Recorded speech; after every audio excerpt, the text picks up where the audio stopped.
Assalamualaikum warahmatullahi wabarakatuh.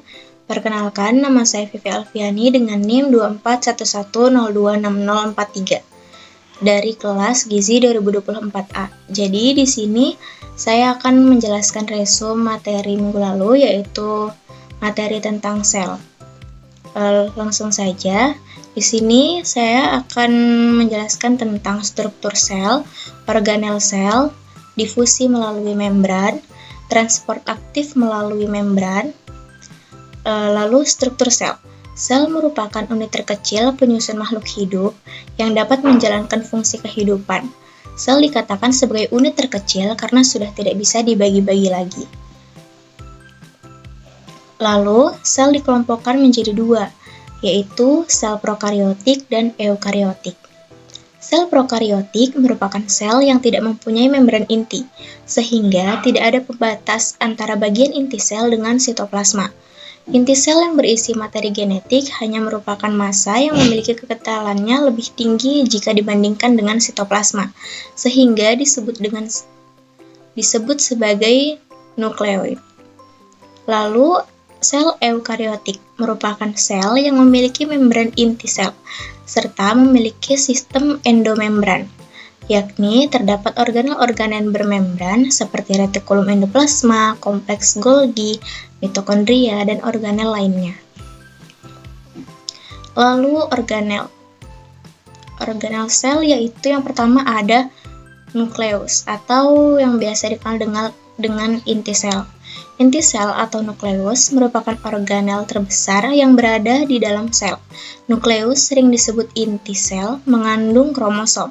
Di dalam kromosom terdapat DNA, dan pada DNA terangkai banyak gen yang berfungsi dalam membawa sifat keturunan dari orang tua ke keturunannya. Inti sel dibungkus oleh suatu membran, yaitu membran lipid bilayer, sehingga terpisah dari sitoplasma. Selanjutnya yaitu retikulum endoplasma. Retikulum endoplasma adalah organela yang mempunyai hubungan dengan beberapa sistem endomembran, di mana sistem endomembran ini banyak bekerja dalam sintesis protein. Terdapat dua macam RE. Yang pertama yaitu RE kasar, karena di permukaan membrannya melekat ribosom yang fungsinya untuk sintesis protein. RE kasar pada sel pankreas mensintesis protein yang berfungsi sebagai hormon insulin, yang kemudian disekresikan pada aliran darah. Hormon insulin tersebut dalam bentuk glikoprotein. Lalu yang kedua yaitu RE halus, karena di permukaan membrannya tidak ada melekat ribosom. Adapun fungsi dari RE halus adalah sintesis lipid, metabolisme karbohidrat, detoksifikasi obat dan racun, serta menyimpan ion kalsium. Selanjutnya yaitu ribosom. Ribosom terdapat pada semua sel yang berfungsi sebagai tempat berlangsungnya sintesis protein. Ribosom sendiri dari dua komponen, yaitu molekul asam ribonukleat dan molekul protein. Terdapat dua macam ribosom, yaitu ribosom yang terikat pada membran RE kasar dan ribosom yang bebas berada di dalam sitoplasma. Ribosom bebas sebagai tempat untuk sintesis protein yang difungsikan di dalam sitosol, sedangkan protein yang disintesis pada ribosom terikat digunakan pada membran itu sendiri atau diekskresikan keluar sel. Selanjutnya yaitu badan Golgi. Badan Golgi dapat disebut juga dengan nama aparatus Golgi, kompleks Golgi, atau diktiosom. Merupakan sebuah organel yang dikaitkan dengan fungsi ekskresi sel. Badan Golgi terdapat hampir di semua sel eukariotik serta banyak dijumpai pada organ tubuh yang melakukan fungsi ekskresi, misalnya pada ginjal. Badan Golgi memiliki fungsi untuk memodifikasi, mengemas, serta menyeleksi yang ada di dalam sel. Selanjutnya yaitu lisosom. Lisosom merupakan membran berbentuk kantong kecil yang berisi enzim hidrolitik yang disebut lisozim. Enzim ini berfungsi dalam pencernaan intrasel, yaitu mencerna zat-zat yang masuk ke dalam sel atau makromolekul. Selain itu, lisosom juga menghancurkan organel yang rusak. Lisosom hanya ditemukan pada sel hewan dan tidak ditemukan pada sel tumbuhan. Hal tersebut terjadi karena pada sel tumbuhan, fungsi lisosom juga dijalankan oleh organel vakuola. Next, yaitu mitokondria. Mitokondria merupakan organel sel yang memiliki sistem membran ganda, permukaan membran luar halus, sedangkan membran dalam terdapat lipatan dalam yang disebut krista. Mitokondria berfungsi sebagai tempat berlangsungnya proses respirasi sel, yang dapat mengubah karbohidrat menjadi sumber energi atau ATP. Mitokondria juga terdapat enzim yang berfungsi dalam siklus Krebs. Dalam mitokondria terdapat DNA dan hanya diturunkan dari ibu. DNA mitokondria bersifat haploid. Perbedaan antara DNA nukleus dan DNA mitokondria terdapat dalam jumlah genom keduanya. Genom DNA mitokondria lebih sedikit. Hal ini dikarenakan secara garis besar hanya membawa gen yang berfungsi pada proses respirasi seluler. Selanjutnya yaitu kloroplas. Kloroplas merupakan jenis plastida yang memiliki klorofil yang membantu proses sintesis. Kloroplas mengandung klorofil, pigmen hijau daun yang berfungsi untuk menyerap energi cahaya matahari. Selanjutnya yaitu sitoskeleton. Semua sel eukariotik dilengkapi dengan sebuah kerangka sel yang berfungsi memberinya bentuk, kemampuan bergerak, dan kemampuan mengatur organel-organel serta memindahkan organel-organel dari satu bagian sel ke bagian yang lainnya.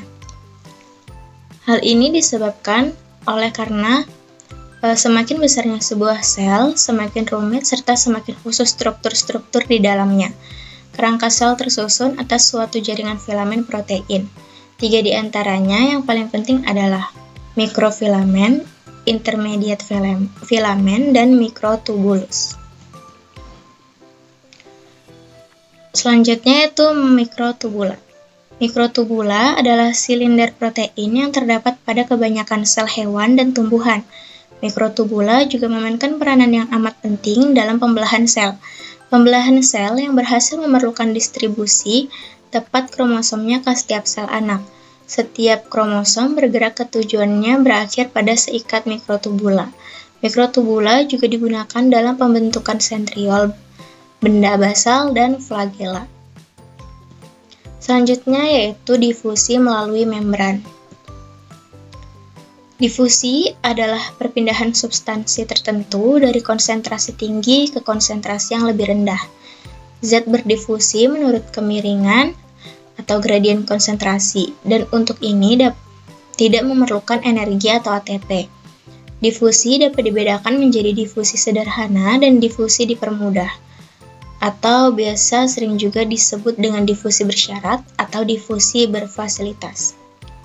Difusi sederhana melibatkan pergerakan molekul melalui membran mengikuti gradien konsentrasi tanpa memerlukan bantuan protein transporter.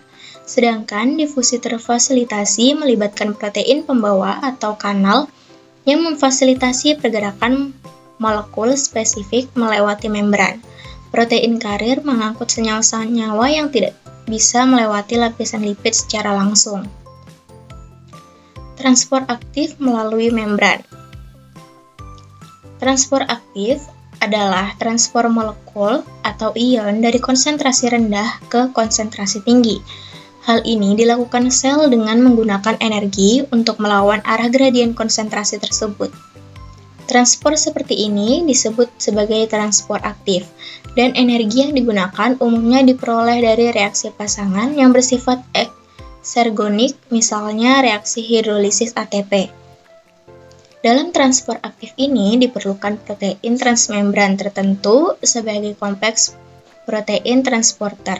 Energi yang diperlukan dapat diperoleh langsung dari ATP, di mana transporter berikatan langsung dengan molekul ATP dan menggunakan energi hasil hidrolisisnya, atau tidak langsung, yaitu di mana transporter menggunakan energi yang sudah tersimpan dalam gradien ion yang dipompakan secara langsung.